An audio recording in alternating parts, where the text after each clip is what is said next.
All right, g'day, hi and welcome. Okay, so did another little change. Tried something. I put my 12 by 9 tom over on this side, which actually works a little better on this side. This 10 by 8, it's not in the way. It's just out of sequence of where it should be. So I can understand why a lot of guys get rid of this tom here for this, but I paid for it. I'm going to use it, right? So I've revamped my kit, like I said in the couple of videos ago, where I'm trying to find it where I get the most ergonomics with the advantage of not hurting. So ergonomically, one nice thing about putting that small tom there is, if you look where my floor tom is, it's even more forward, so I don't have to reach over here. The idea is to keep my sticks is like this as much as possible. So my ergonomics is not too bad for here. So even my weak hang is still, it's not reaching over like this, where I find this one I'm kind of reaching over a bit. It's kind of weird. Even though it come in closer to the snare, it can't quite get over the hump of the bass drum. But you can see when my hand lands, I'm not here, where, you know, once you start moving out here, the more you move you here, the more potential for damage. So this is pretty lazy and relaxed. This side is very lazy and relaxed, and I don't even have to turn my body to reach my floor tom, and nothing on the kit is touching. That's the other nice thing. I'm going to try something here, just to show you.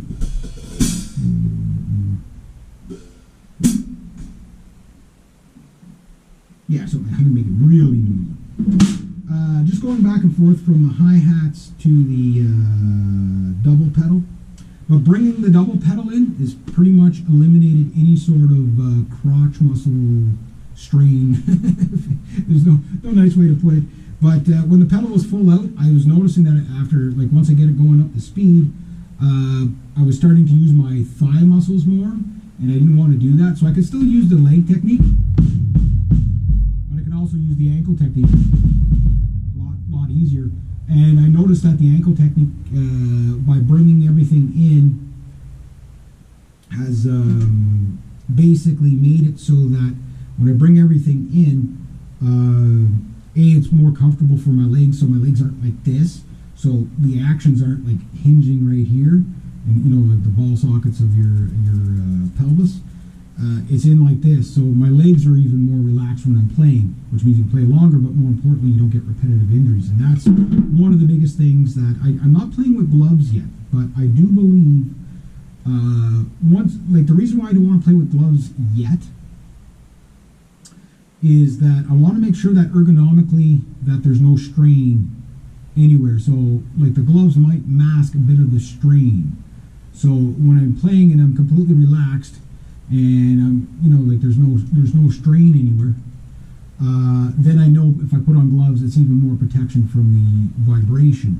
So I don't want to be one of those guys that, because also I'm mainly a guitar player, right? So I definitely don't want carpal tunnel. I don't want tendonitis. I don't want any of that. I don't want archer's elbow, and I don't want my rotator cuffs to be any more damaged than they already are from intensive labor all the time.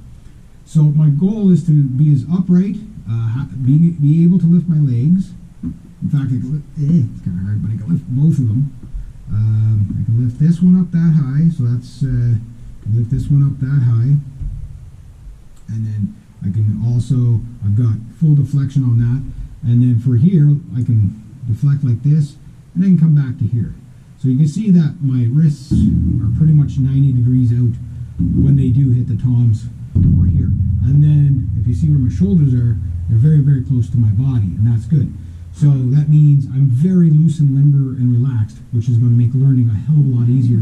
And you can play longer without stressing, you know. And as soon as you feel any sort of stress, doesn't matter what the instrument is, you gotta acknowledge that and examine it and see what it is that you're stressing. There's always a little bit of effort, but effort versus stress. Like if you're playing guitar, for example, and you start feeling a burning sensation in here, you're beginning to get like the carpal tunnel and stuff, or if you get burning sensation here.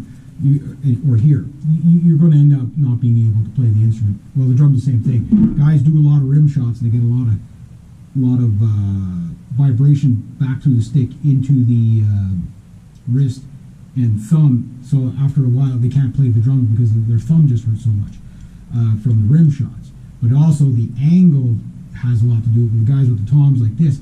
They're always putting all the, the way it was explained was when they hit, the shock from the stick is here and it goes right into your wrist. Where if it's like here, it goes back up and causes the stick to bounce. I'll just show you a little bit of how loose and limber I can get around the kit. Yeah, I'm still new at it, so I'm not going to sound great, but you get the idea. So this is 8.5 months playing with the double pedals, about a little over a month.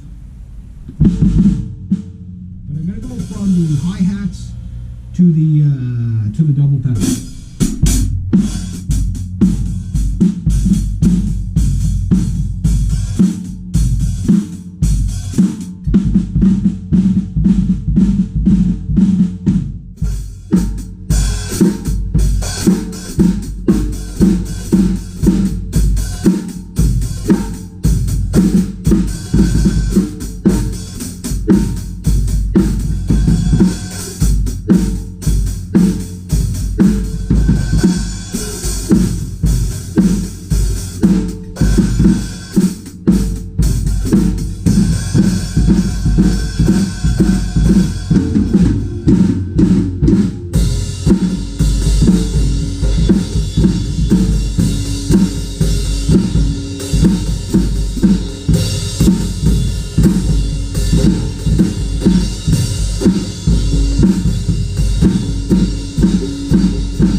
Play that for 3 hours straight in a gig and play like that kind of intensity.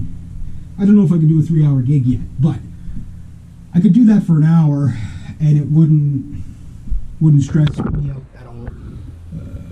Yeah, so that's kind of how important I think the ergonomics are for a beginner for sure, and just for anybody in general. There we go.